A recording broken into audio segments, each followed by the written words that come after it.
I wanted to start out this podcast by offering my condolences to the family of Eric Freeberg of the Free From the Real podcast and puremtgo.com.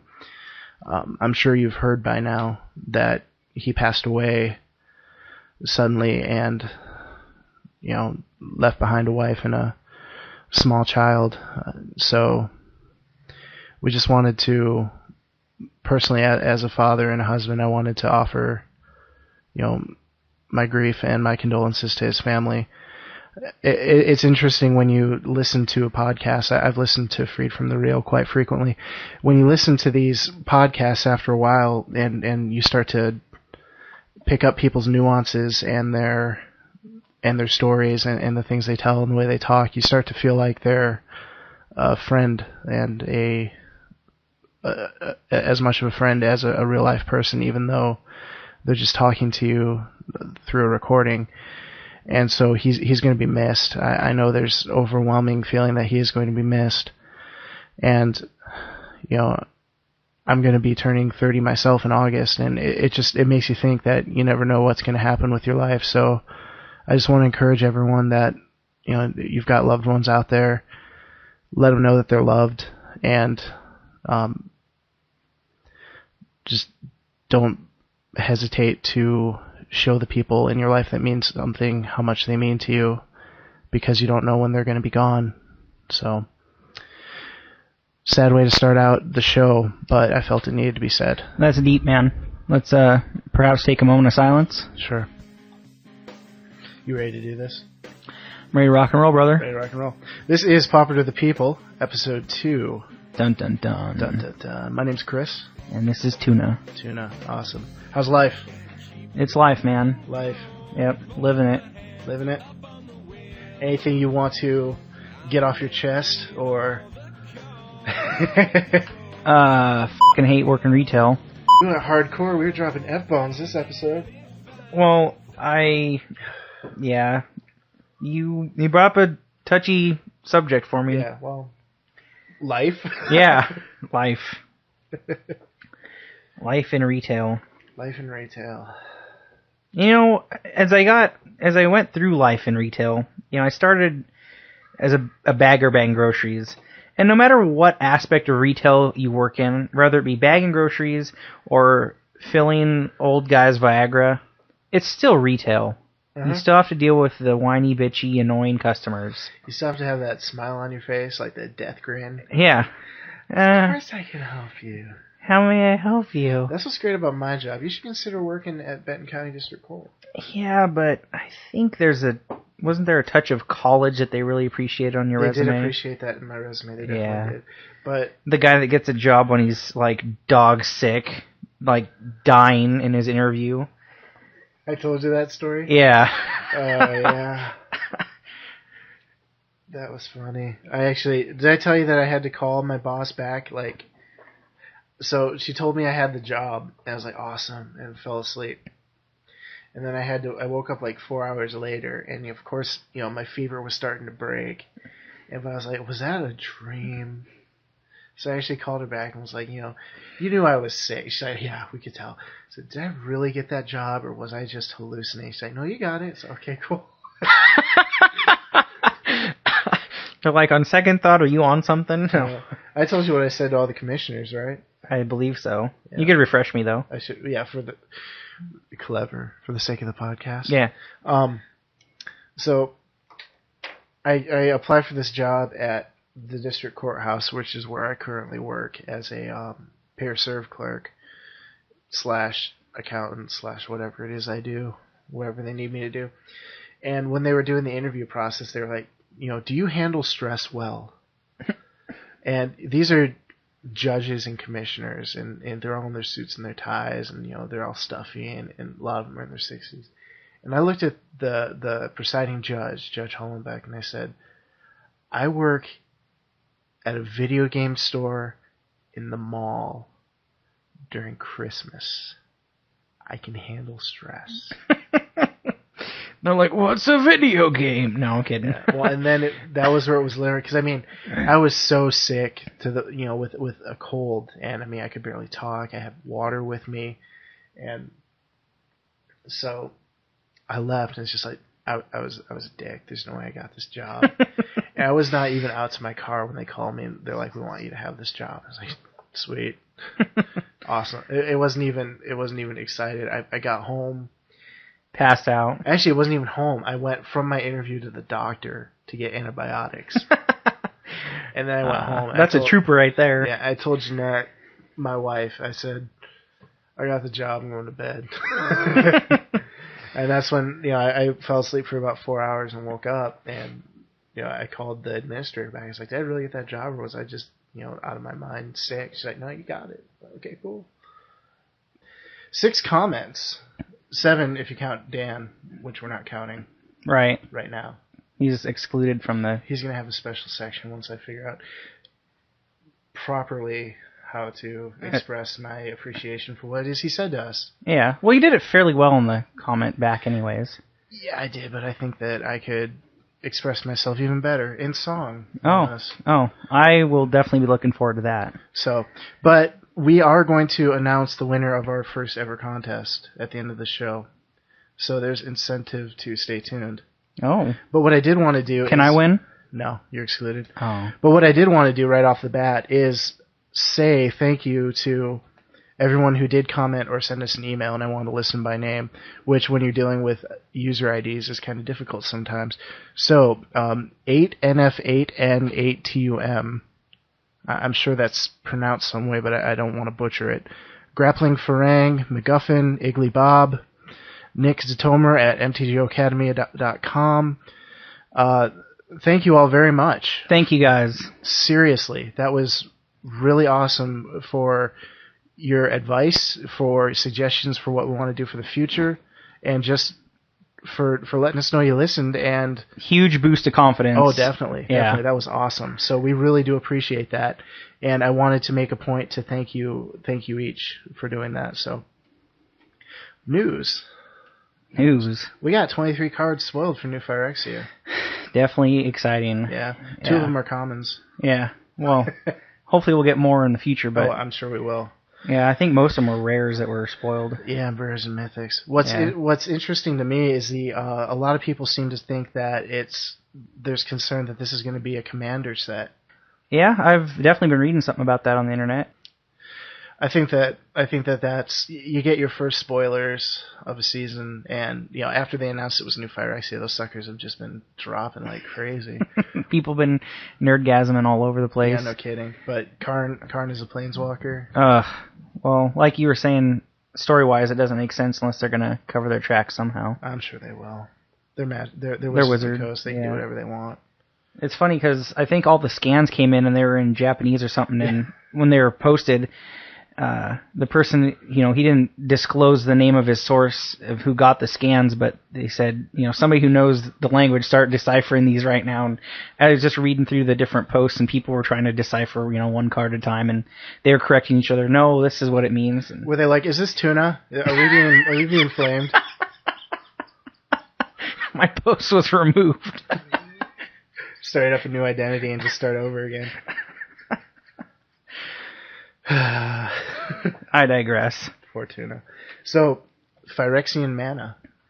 Yes, definitely interesting. If I remember right, you can, pay 2 life or pay the... Yeah, 2 Phyrexian mana, in certain circumstances. Yeah. So it's kind of cool. Yeah. I had mentioned it seems it's a very black mana ability. Yeah, definitely. Spread across all the colors, no less. So...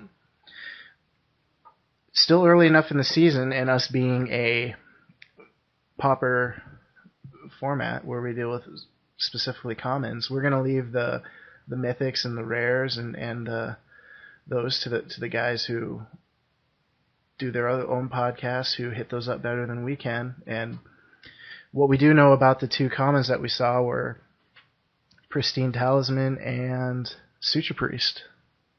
Yep. So... Think they got a place? I definitely think the Suture Priest does. The Talisman, I'm kind of on the fence about still.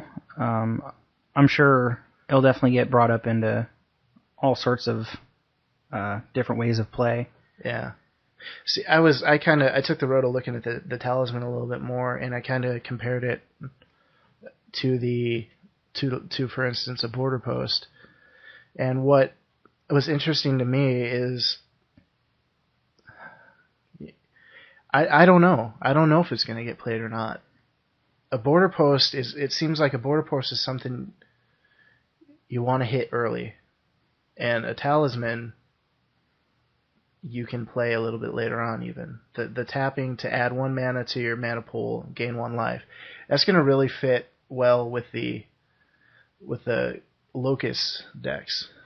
Oh, yeah. Speaking of, that's in my notes today, actually.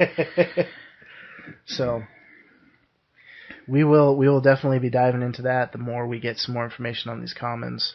But we do have a lot of stuff we want to cover today, so we want to dive directly into it. So, topic 1 is the decks, oddly enough. In my notes, what I've written here says, for the moment, we're going to focus on Classic Pauper, basically because you have to start somewhere. Mm-hmm. So, as it's played on mTGO in the daily tournaments in the 2-man queues. So, we are going to address Standard Pauper, especially the more we've been diving into pdcmagic.com, which is an amazing, amazing resource for people who are interested in Pauper and people who are currently playing Pauper. But for right now, like I said, you gotta start somewhere. And as we're going further and further down this rabbit hole of what the Pauper format is, it's very deep. Yeah, it's way deep. Yeah, for sure. Beyond. So depending on where I've looked and what I've played against and who I've asked, I found that there to be anywhere between 10 to 30-ish decks that are in the metagame of Classic Pauper at any one time, discounting your rogue deck type situation. Yeah. Which, I say rogue deck and your eyes light up. It's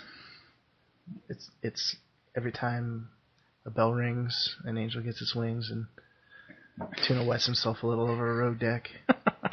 So some are heavily played, some are dormant, some are variations on a theme. But what I've been able to gather, that some of the heavily played ones in no apparent order would be Affinity, Mono Black Control / Mono Black Rats. Oh, I hate the rats. Mono Blue Control, Storm variants. Lots of those. Yeah. Goblins. Oh yeah. White Weenie, which if you look at the daily events on the mother site, White Weenie seems like it's been starting to break its way up into the top 8 a lot more frequently. Yeah. So Green Ramp, and then Is It, which is blue-red. So what we're going to do, just because we don't want a 3-hour podcast, you trying out that Gentleman Jack? Wow. Yeah. So what we're going to do is we're going to start with Affinity. Sound like a plan? Yeah, definitely. You're just following the notes I wrote. Yeah. Yeah. I think next week we're gonna make you pick the deck, and then you're gonna do the research, and then just cool. Cool. So. Oh, definitely. So. Wow, that just put a little hair on my chest. So, what you're dealing with most of these decks is a lot of them have a core to them, and then you tweak the core. You add some flavor to how you want it to play. A lot like Standard. I mean, for instance, Cawblade. Yeah. Oh God. There's the blue-white Cawblade. There's the blue-white-black Darkwing Duck Cawblade. Then there's the blue-white-red Cawblade. But it's all still Cawblade at the core. Right. So, for instance, Affinity, there's a couple of different versions that we've stumbled across. But what most of them seem to have in common, and what's really helped Affinity lately, has been not only Scars of Mirrodin, but Masters Edition 4 with ATOG. Mm-hmm. So, what you see is, at the core of the deck, as far as lands go, you've got the artifact lands from the original Mirrodin. So you got 4 Great Furnace, 4 Sea of the Synod, 4 Tree of Tales, 4 Vault of Whispers. Sometimes you'll see a Darksteel Citadel there too. So 16, 17 lands. And the creatures, the creatures,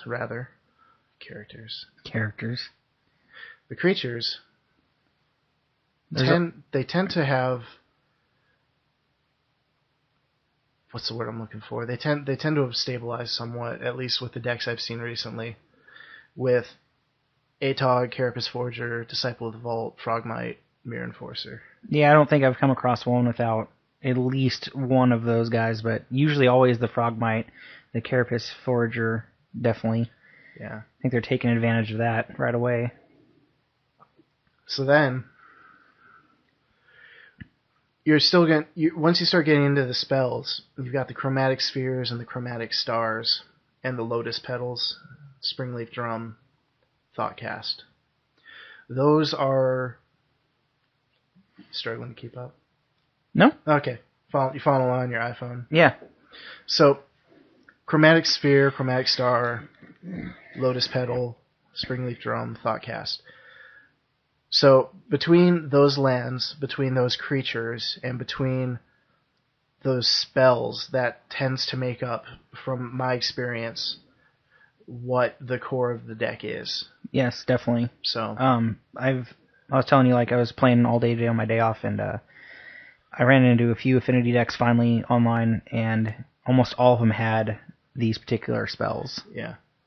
So since you got, looks like you got Gatherer up and running there. Oh, it was just the email that we were reading. The email we were reading. Yeah, I could have Gatherer up. So yeah, I think we should. Let's go over what some of these cards do. Since another one of the topics we wanted to hit on are mechanics people might not be familiar with. But the idea of Affinity is it's an aggro deck that's developed around the Affinity mechanic from the original Mirrodin block. So, and the Affinity ability, if you're not familiar with it, it's actually called Affinity for Artifacts, and it's spelled out pretty clearly on most of the cards.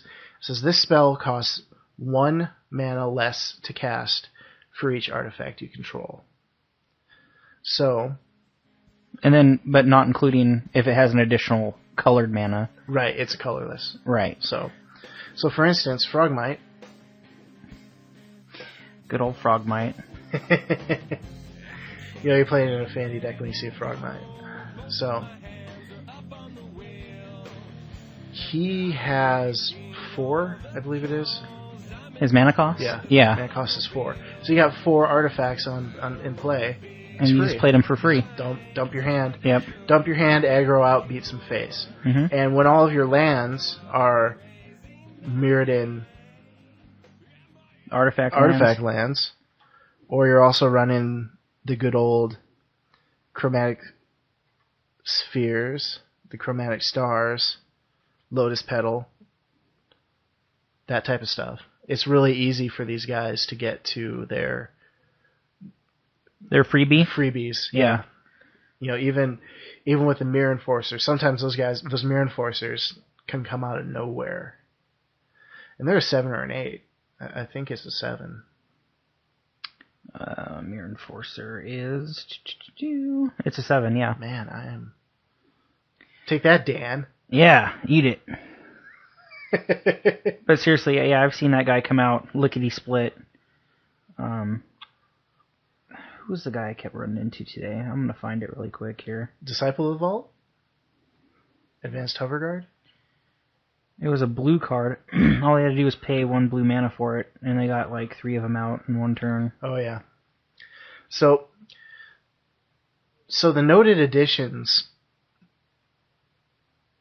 that Metalcraft from Standard brought to the table, aside from the Carapace Forger, is definitely Galvanic Blast. Definitely. So, because, I mean, when you think about it, Galvanic Blast, in most occasions, especially playing Limited, you're thinking to yourself, 1 mana, one red mana for 2 damage. But when you're playing an Affinity deck, you're paying 1 red mana for 4. Yes, you are. Almost all the time. Yeah, it was this guy right here, the Quicksilver Behemoth. Oh, jeez. Yeah. What does he do? Enlighten us. He's a 4/5, and when he attacks or blocks, return it to its owner's hand at the end of combat. But when you're paying one blue mana to play it, that does not matter. That's true. So looking at a standard sideboard that I tend to see with some of these lists, and again, this is looking at some of the daily lists that are placed in the top slots here. Sideboard, Doomblade, Fling. Oh, Fling's a good one. Gorilla Shaman is a good way to deal with the mirror match.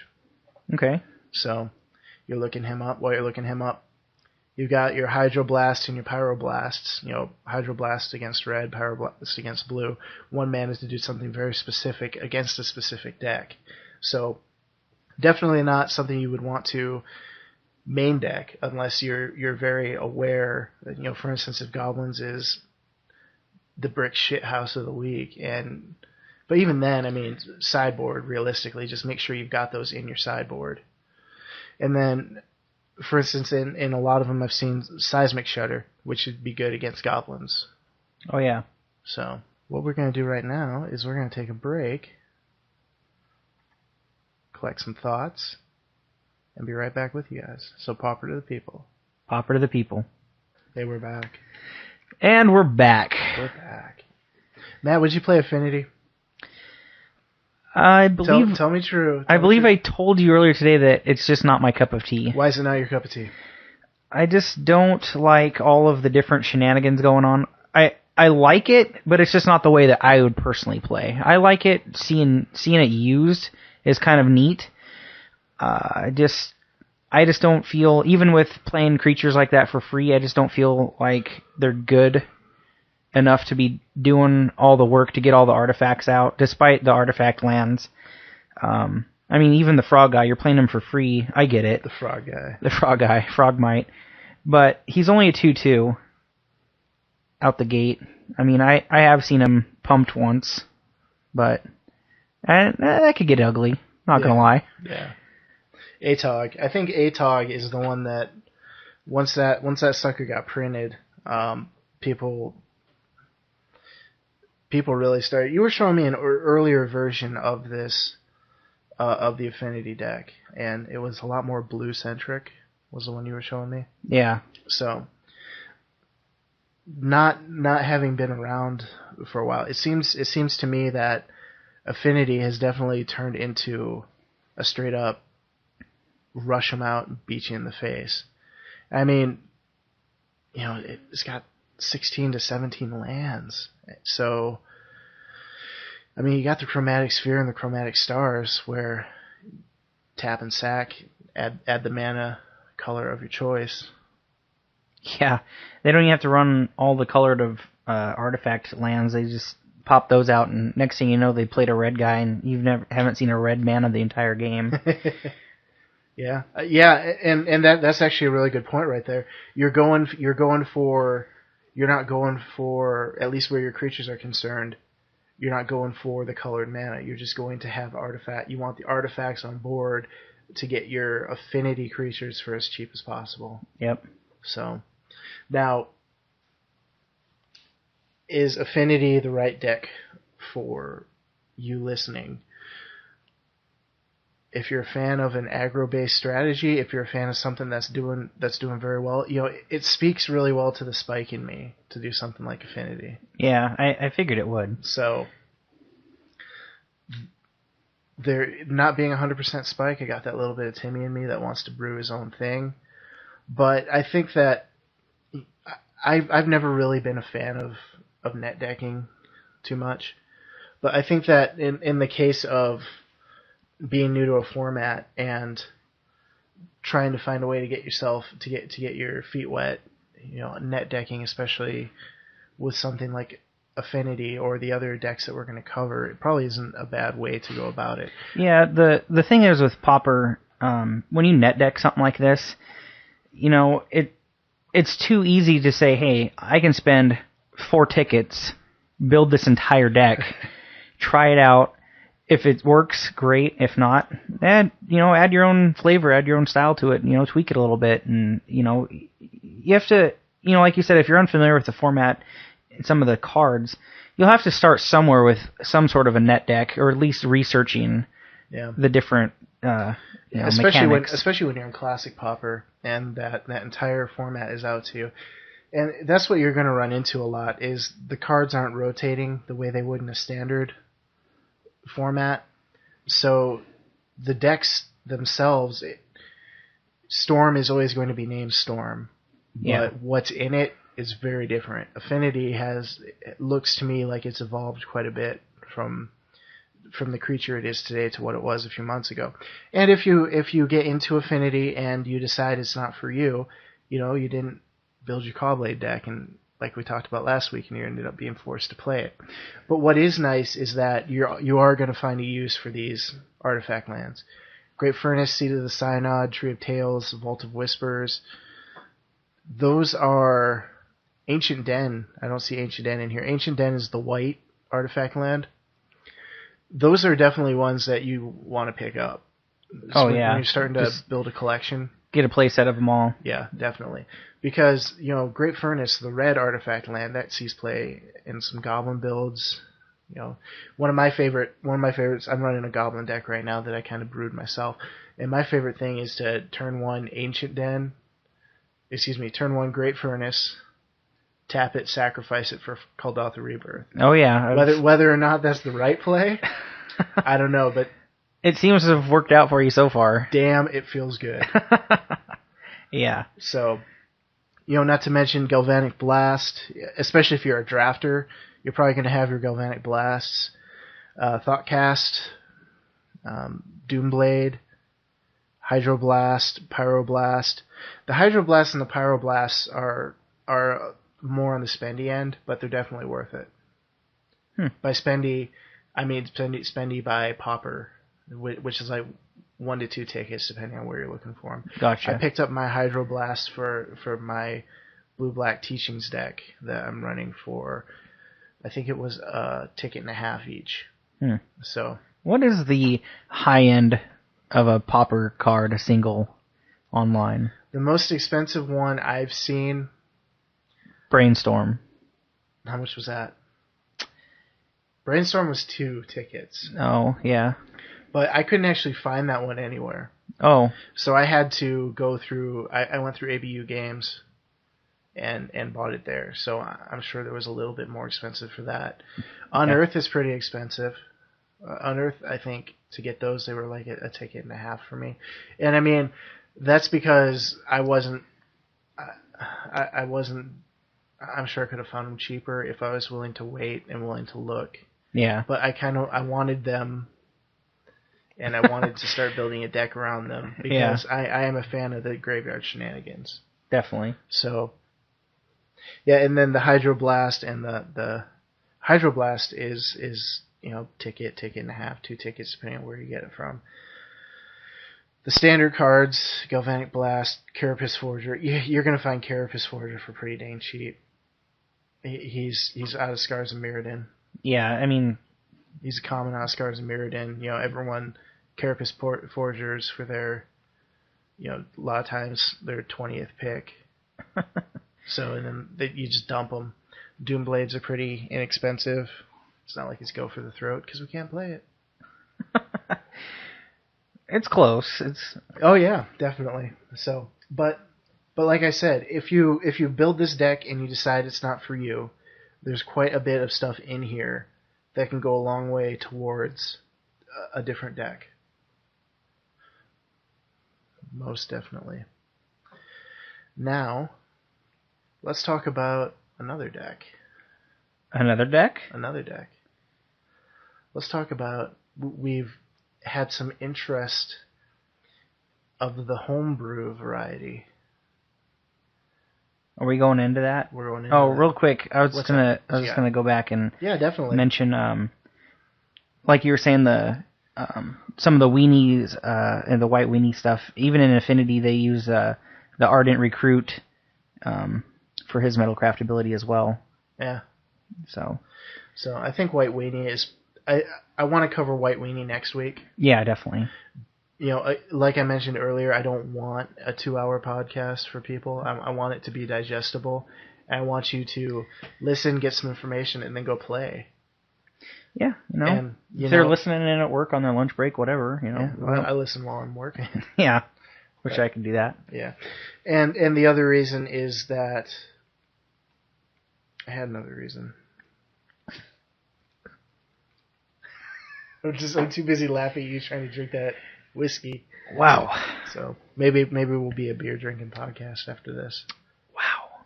That definitely is warm down the throat. Dude, this was twice mellowed.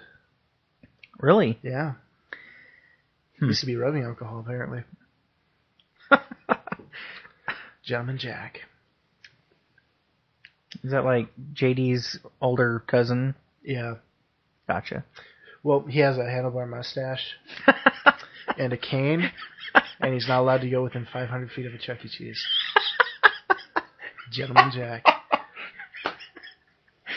Oh my gosh. Alright, moving on. Moving on. What have you been playing? I want to hear about this deck. I didn't know if we were going to touch base on this. I think we are.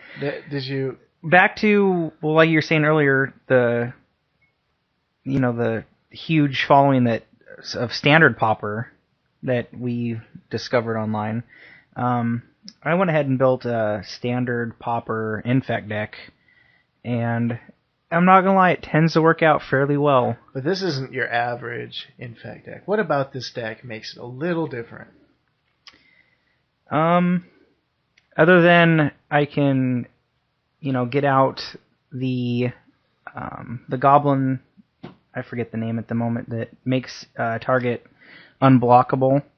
Goblin Tunneler. Yeah, the Tunneler. Wait. Hold up here. What color is the Goblin Tunneler? He's red. Red infect deck. Yes. Okay. So, you got a deck list handy for this puppy? I thought of that before I came over here. I do, if you just give me 2 minutes. 2 minutes? 2 seconds. 2 minutes might as well be an hour. 2 seconds. In radio silence. We've already talked about your internet down here. Don't stall. You're stalling. Okay, well, the deck has the Goblin Tunneler, the Kiln Fiend, and the Necropede. No, that's wrong. No, it might be right. And the Plague Stinger, and I have some removal. I have the standard lightning bolts and what have yous, but Assault Strobe, and then Tainted Strike, which I believe is from the newest set, Besieged. Tainted Strike's from Scars. Oh, is it from Scars? Yeah. Oh, okay. And you would know that if you didn't start in freaking Zendikar OMFG. Speaking of Zendikar, the other card I was going to mention is the Vampire's Bite, I believe. Vampire's Bite. Yeah. And between those cards, you get a nice little cocktail going. Make your Killing Fiend unblockable as you attack, and then pump him with all of your instants. Get him the Tainted Strike to give him Infect. Next thing you know, he's swinging for... You got me for 14. I was going to say 8/8 with Double Strike and Infect. Here's what's funny about that is it was so surprising to me that I didn't even realize you were playing an Infect deck. I know, because nobody it's does. Like black, red, okay, Killing Fiend. Oh, I see where this is going. Pump it, let it swing. Yeah, okay, fine, whatever. Yeah, I can afford to take a pumped Killing Fiend. Assault Strobe. Oh, Double Strike. Ooh, big whoop. Tainted Strike. What? Second main phase, play a Plague Stinger. What are you doing? Isn't that? I think that's what I said. Like, why are you playing a Plague Stinger? And you're like, this is an Infect deck. Yeah. So, how's it been performing? The online shuffler Don't go there. Yeah, I won't actually. It does very well, I'm not going to lie. I can typically round out the win by turn 4 if I'm going to do it. If I don't, I come pretty darn close each time at 8 or 9 poison counters. Sometimes if people have just a little bit too much removal and keep on top of my infect guys. Unfortunately, the Killing Fiend doesn't gain any toughness with any of these buffs at all, and so he's still going to be at the low health and gets killed right away. Brother, I know about toughness. I play a Goblin deck. Yeah, exactly. So, and I thought my goblin deck was pretty fast. Yeah. But this thing came out of nowhere. Can we put? We'll put links. I can. Yeah, definitely. Do a link to we got the Facebook page. Yeah. So, which actually, I'm gonna write a note. We need to mention all of our information: email, comments, Facebook. Yeah, I'll definitely link this deck and let people know that it's pretty fun to play. Like you said, it really throws people off guard last minute. They just think a Killing Fiend's coming at them for maybe 5 or 6. Next thing you know, it's Double strike, Tame strike. Double strike, infect. Yeah, and they're dead. Yep. Ugh. Oh yeah. So, what would you say has been your most difficult matchup with the deck? Anything with the ramping of the Ulamog. I do have a tough time, even with my infect deck, I do have a tough time when they get out a bunch of walls right away. And especially those mana walls, the overgrown battlements, I think it's called. Yeah. Every deck uses those, every green deck. Yeah. Today I came across a wall. It was a red wall. The name escapes me for the moment, but it was a 3/3 defender. But then it says if it blocks, then you have to sack it. And that thing really slowed me down because, usually walls don't hit that hard. Yeah. So, yeah, yikes. But other than that, as far as my infect deck goes, blue-black is typically not a problem.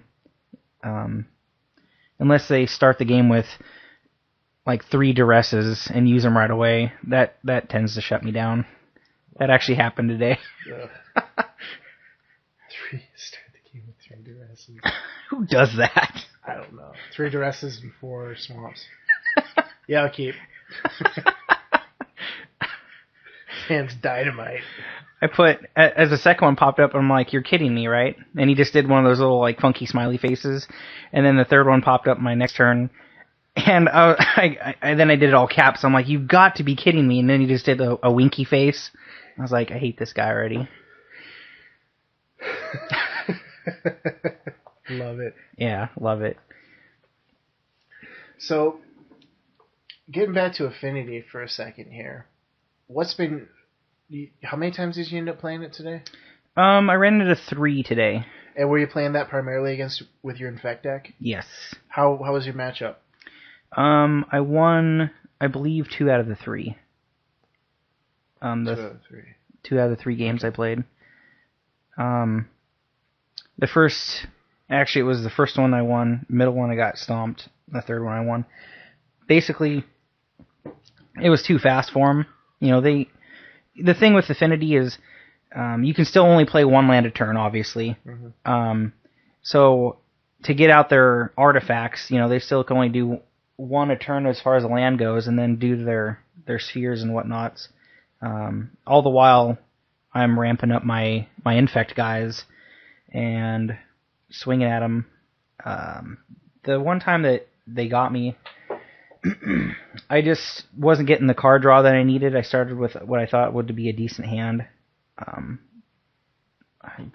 He used some sort of card. It was actually one of those artifacts you mentioned earlier that he just got out all the right mana at the right time and just stomped me. And like I was telling you, I've come across, I think, 2 out of those 3 decks I saw, they were primarily blue creatures that they were playing. There's another blue one that they pay, obviously, just a drop of blue for, and he's like a 3/2 flyer. And Advanced Hover Guard? Yeah, that's probably it. Yeah. So what it seems to me, the deck I've been primarily running is my Goblins deck. Because, like I mentioned, I'm an aggro player. Yeah. I've got that blue-black teachings because I want to get better at control. Control fits my personality a little more, especially the blue-black variation of being a little sick and twisted. Yep.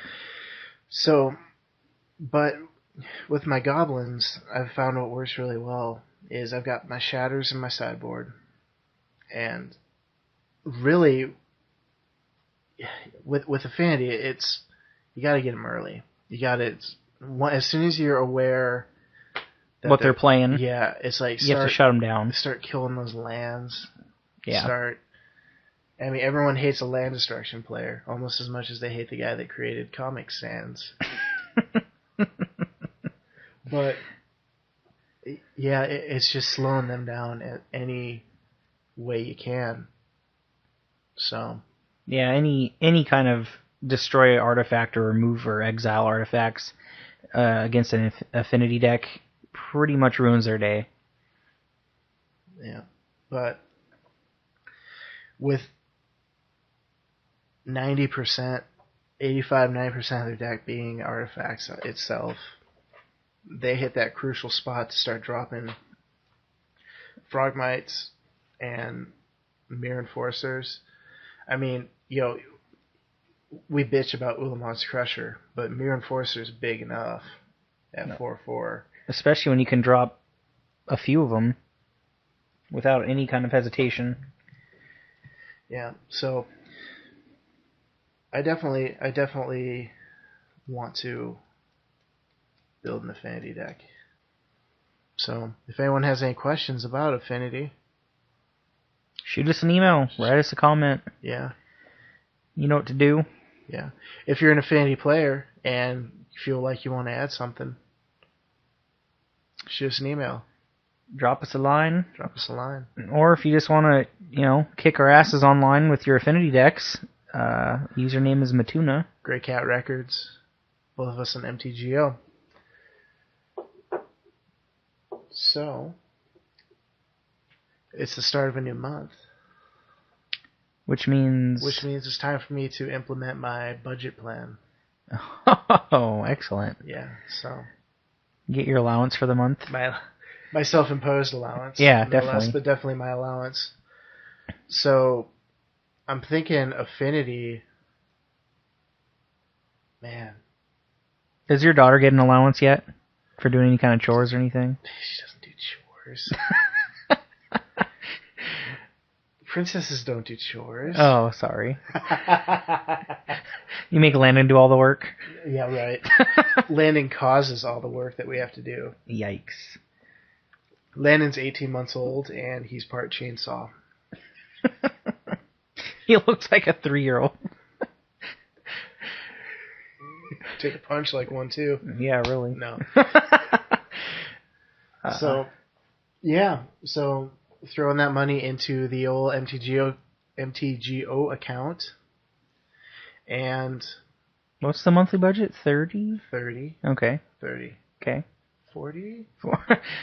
38? Yeah. Can I get a 32? So throw that into the actual budget. Retail price. Yeah. So, and what I think I want to do is build an Affinity deck. I think we started with Affinity. I think I'm going to build this deck. Own up to it. Yeah. I mean, I think the next one I do is going to implement Ulamog. I got to. It's just all the different shenanigans of getting him out there just entice me. To me. Yeah, that's true. Wow. Yeah, so we'll get that Affinity deck brewing. I will be updating on PAX 1, my ticket pool, and just kind of how my matches go. And then, like I said, next week we're going to hit up White Weenie, and then we'll go from there. So, what we need to do is mention that we got a Facebook page. Oh, we do. We do. There's not really an easy way to. No, see, here's the thing. You got to have 25 friends, 25 likes. 25 likes before you can make a specific. I tried liking it more than once, but it didn't let me. So I think it's you, me, and my wife. So we'll put a link to that in the show notes. A couple other things that we're definitely going to put in the show notes. Even if you don't like us, will you please like the Facebook? Yeah. So it's another place to flame us, Dan. Yeah, there you go. Da da da da. Yeah, we got spam mail already. Yeah. Yeah. It's like I am in possession of your wonderful objects, and I just know that loves is in the air type thing. It's like part gibberish, part DirecTV commercial. Have we gotten any, cheap Viagra spam yet? No, those are legit. Oh. Don't ask me how I know. So the Facebook, we can be posting links to our decks and stuff. Yeah, and then we're gonna links to decks, information that we discussed in the show notes, and yeah, just a way to connect with people. I don't want to have to. There's so many podcasts going on with MTG Cast right now, and congratulations to them. They just passed, 4 million downloads? Yikes! Yeah, so it's a lot of bandwidth. Yeah, so you post and you drop so quickly down that page that commenting through comments isn't really an effective way to talk with people. And we want a place for people to gather that listen to the podcast. So the Facebook was definitely the easiest. Well, I believe they can just type in Pauper to the People at their Facebook search at the top. Yeah, no, bring it up. Get them right to us. Yeah, and with my sick ass logo I designed. Yeah, definitely. That's right alone. That's worth checking it out for. Yeah, so which will hopefully start appearing when this episode posts. We're also in the show notes. We want to have a link to Nick Zatomer at mTGOacademy.com, who I mentioned earlier. He's starting his own series of Pauper articles through mTGO Academy. So I'll put a link to that, the first one, in the show notes. And he's going to be doing them monthly. And he actually sent us an email that was like, hey, I listened to your podcast. Let me know what you need from me to help you out. Which was really cool. Did you catch how long he's been playing at all? I'm just curious. He's a huge limit. It's funny. I commented, his story is identical to mine. Huge limited player. He's another member of the Limited Resources clan. Mm-hmm. Married with 2 kids. And it's like limited eats up your budget. He's like your twin. Yeah, he is. So we're getting besties tattoos. I'm gonna get Nick on my back, so I know he's got my back. Wow. Well, maybe we can work something out, and if he wants to. That's what I said. I said, once we get established, we want to start having guest hosts. Yeah, on occasion. Definitely. We have to figure out how to use Skype. Well, we'll figure it out. He's in Georgia. Yeah. Well, it's like a 20-hour time difference. Did they have Skype there? No. Oh. Don't make fun of Georgia. I'm sorry. They got awesome peaches. Oh. Delicious. Their women are peaches. beautiful. And they lost the Civil War. Oh. But aside from that, so yeah, that was really cool. And so of course I shot him an email back that was basically just like. That was basically, thanks for your support. We're definitely gonna take you up on it. And in the meantime, feel free to do the same for us, since we obviously know what we're talking about. Yeah, we're the experts. So, yeah. So there was that.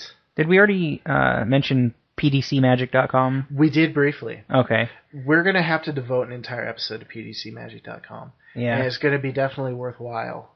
We'll have to get your internet working so we can kind of navigate. Dude, I will run an Ethernet cable down here if I have to, because this is ridiculous. My internet doesn't reach all the way down to my control room in my basement, and it's driving me nuts. So Pirate walks into a bar with a steering wheel around on his crotch. Okay. So a bartender looks at him and goes, "What's the steering wheel there for?" The bartender goes, "Arr, it's driving me nuts."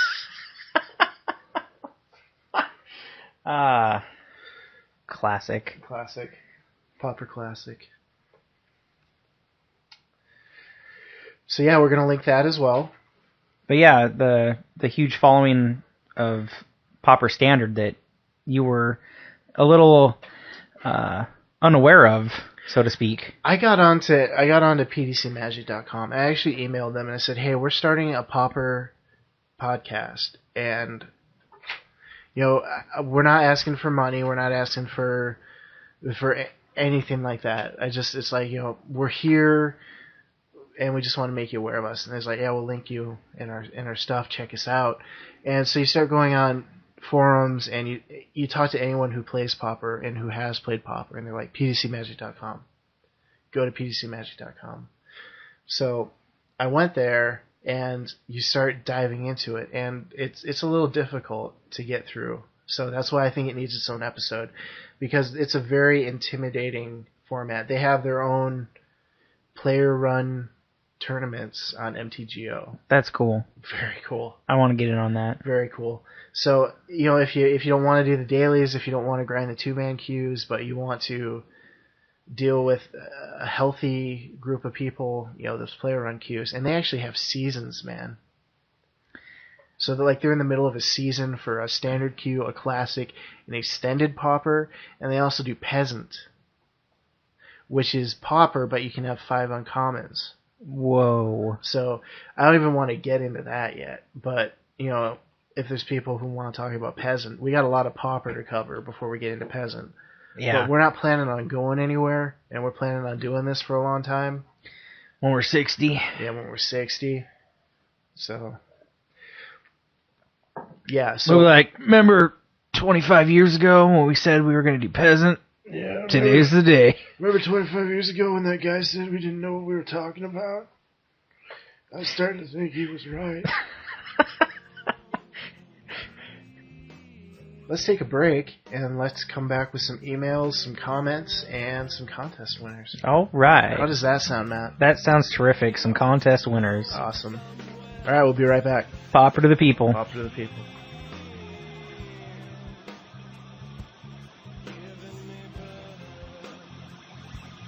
And we're back. We are back. So, we've got some emails, some comments, and some contest winner. Oh boy. In that apparent order. So, Eagly Bob wrote us an email with a PUD story. And we're going to summarize it really quick. But essentially what it comes down to is what everyone's experienced in their life, where you lost the game you had in the bag, and you win the game that you had no way of winning. So, thanks for that story. I love... It was a good one. I love stories like that. I got a good chuckle on my lunch break at work when I read that. So, and then 8NF8N8TUM. Please phonetically spell that out if there's a way to pronounce it, because I really want to know how to pronounce it. Grappling Farang and MacGuffin.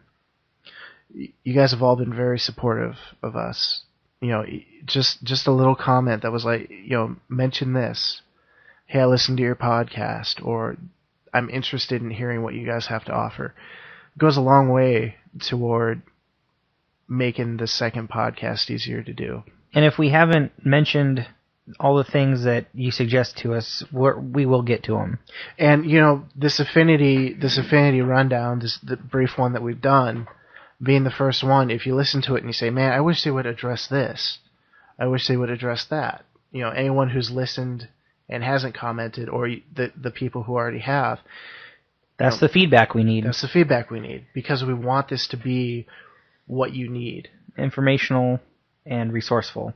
Yes. But with that in mind, we need to announce the contest winner. You should simulate some sort of drum roll. I can find one, I'm sure. Okay. So I think that's the second time I mentioned I can find what you're looking for on this podcast. You're a pretty resourceful guy. So last week we mentioned it might take 3 weeks to get enough comments to get enough people to respond to us before we were able to selectively pick a contest winner. My concern for that was I didn't want to pick one person when there was 2, and I didn't want to go out of my way to spoil everyone if there was 20. But we have 4 people who, with the first time we've ever put a podcast out there for anyone to listen to, were kind enough to give us a story, at least comment, say something nice, or offer criticism in a way that didn't demean us. Not Dan. Not Dan. Thanks, Dan. So, as far as I'm concerned, you guys are all winners. And as far as I'm concerned with the contest, you guys each win a pack of Magic the Gathering cards. Yep. Booster pack to each one of you. Booster pack to each one of you. So here's what I need from 8NF8N8TUM, Grappling Farang, MacGuffin, and Iggly Bob. I need each of you guys to email us at our email address. paupertothepeople@gmail.com. Yeah, don't ignore what we said last episode. Gmail needs 6 to 30 characters for an email address, and we didn't realize that when we were thinking of setting one up.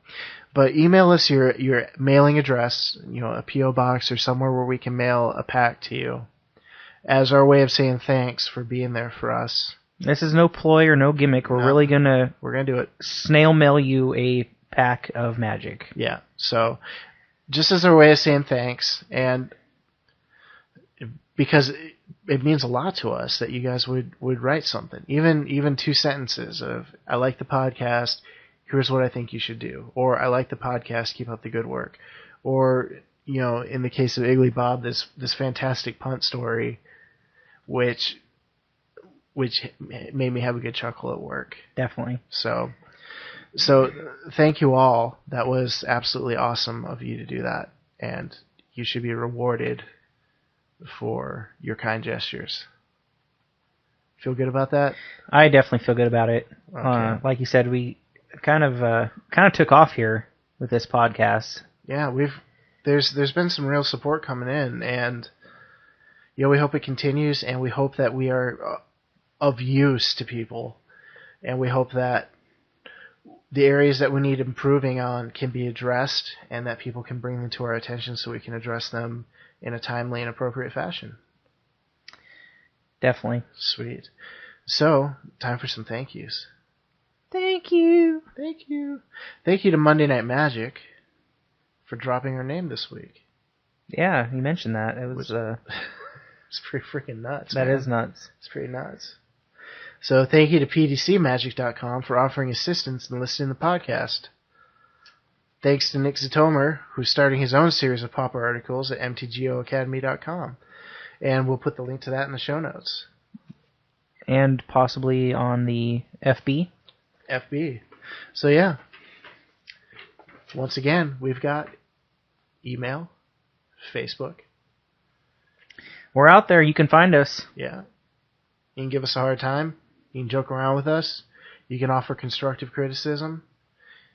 You can find us on mTGO. Maybe just have a friendly game. Maybe a competitive, serious one. Yeah. Yeah. Is there anything else you feel like adding to this podcast? Other than I can't wait till next week. Man, I cannot either. Fast forward to next week. Fast forward to next week. This has been an absolute blast. We enjoy what we're doing. We hope you're enjoying it too. And my name's Chris. And I'm Matt. This is Pauper to the People. Pauper to the People. Raise your fist up when you say it. I did, but it didn't. The mic, obviously. You told me last week that they can't hear my head nod. It was a slight whoosh. Whoosh. Yeah.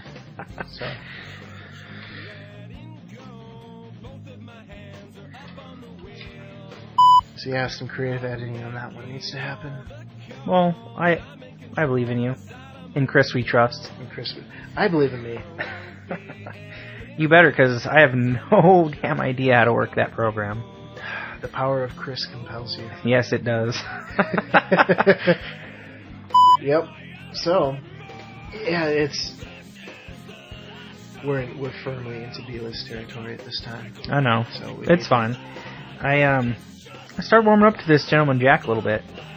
It's got, once you get the hang of it, it's got a little kick to it. So that episode is... What was our runtime on that? About an hour. Yeah. Now, give it some cutting and stuff like that. 45 minutes.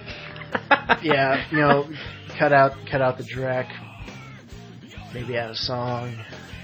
3.5 minute song. We should be right about 3:45. Speaking of a song. A song. You mentioned at the start of the show that you were composing. Yeah, I want to make sure it's done. But I've got the first line of it. And basically the title of the song is going to be Too Damn. Are we going to get a little sneak preview, or should we just wait? Well, I've got the lyrics. I've got some of the lyrics. And the first line is, if opinions are like assholes, then you're a big opinion.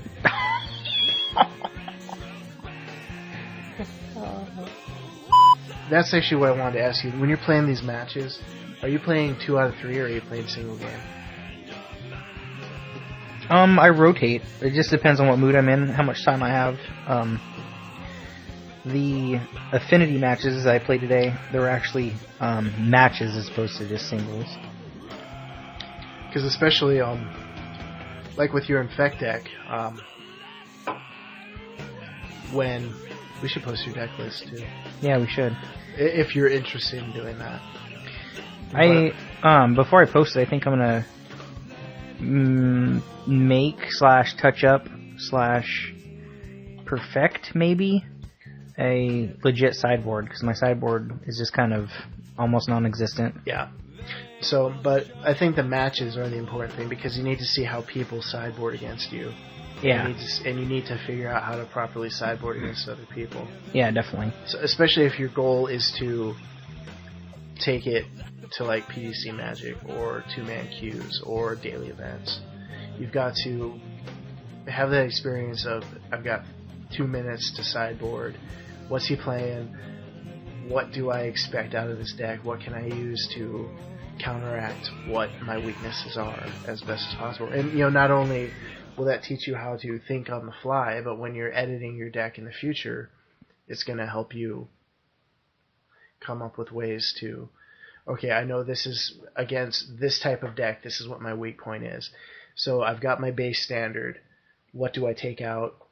So you can make those snap decisions on the fly. Yeah, definitely. So I'll probably put in some crush or some artifact removal in the sideboard. I did want to play with the other goblin. I don't know why I'm having card name issues tonight, but it's the goblin that has the kicker ability that gives haste. Bushwhacker. Yeah, I wanted to play with him, plugging him in as opposed to the tunneler. Sometimes the tunneler doesn't always work out. The games you were playing with me, it didn't seem like the tunneler was having a whole lot of effect. Yeah. But I was also playing an aggressive deck myself. Yeah. So, yeah. Especially the tunneler really does me wrong. Game 2, like if I'm doing a match, because then people have felt what I'm doing, and so they know, hey, that tunneler's actually a bigger threat than I thought, because it makes his infect guy unblockable. You know what you should do is build a sideboard where game 2 you take the infect entirely out. So people are like making these horrible blocks and trades.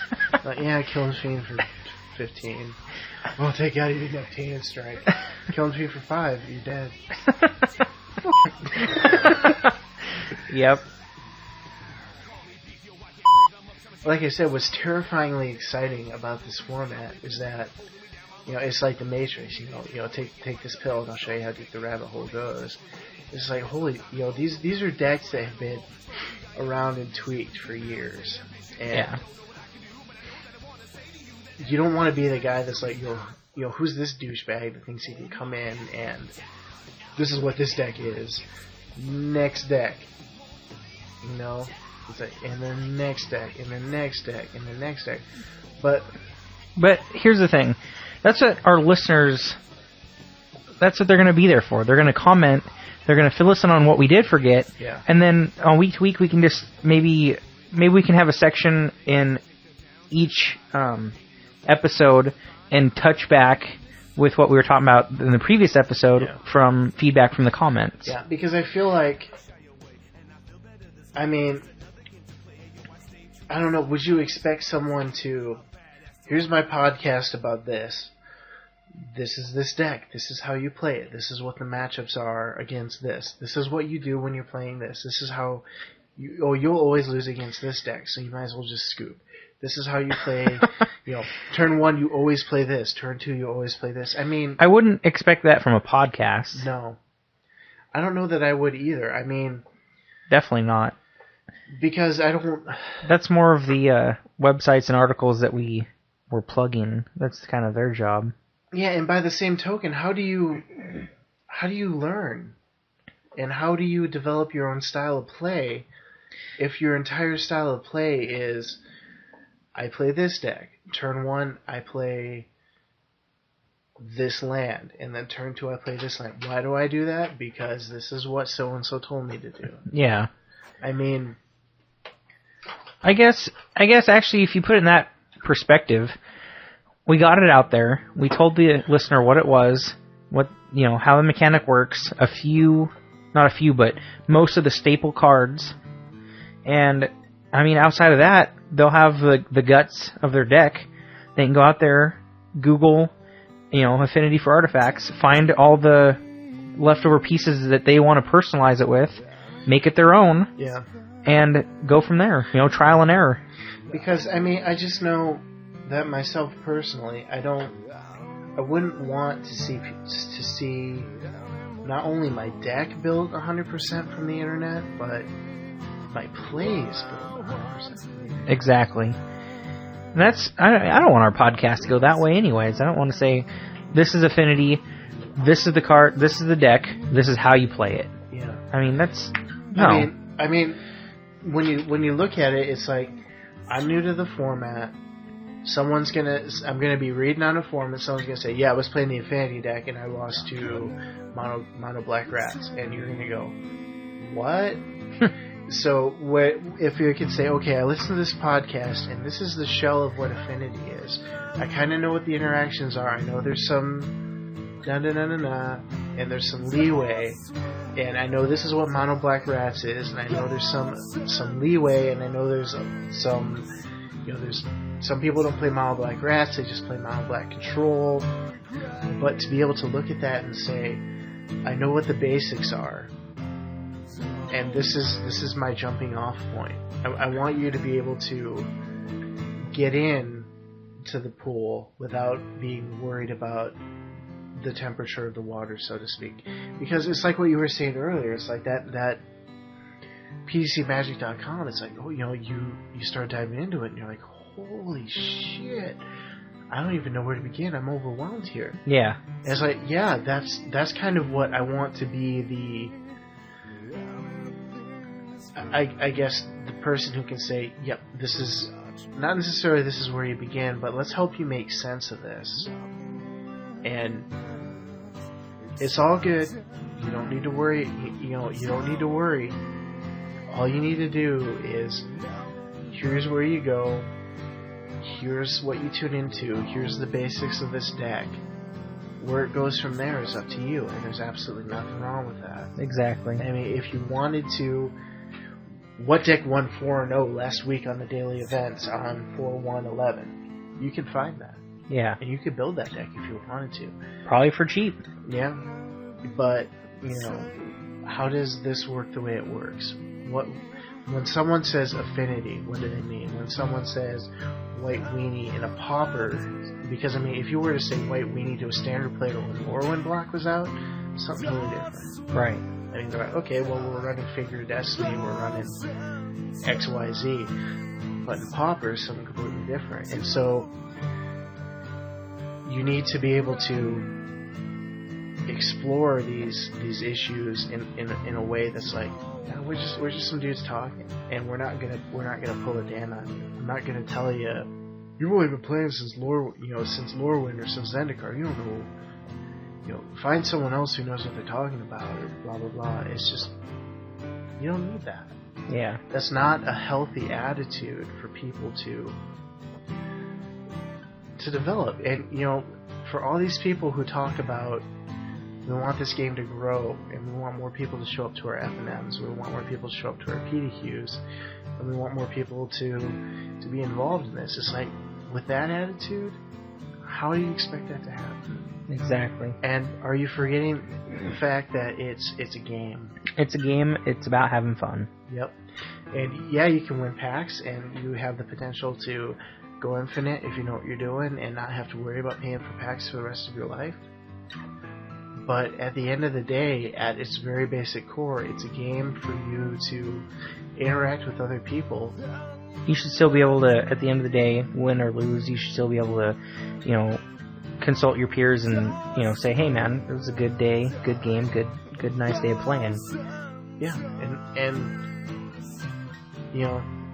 that's what I want from what we're putting out there for people is to be able to say, you know, here's two guys who just love the game. Just love the game, and they found a format that speaks to them, and they're just talking about why it speaks to them, and they're diving into it the same way Joe Blow, who was like, Pauper, what's that? Oh, that seems cool. Google Pauper magic. And then, like you said, it's like, you know, this is how deep that rabbit hole goes, and we're learning with you. Oh yeah.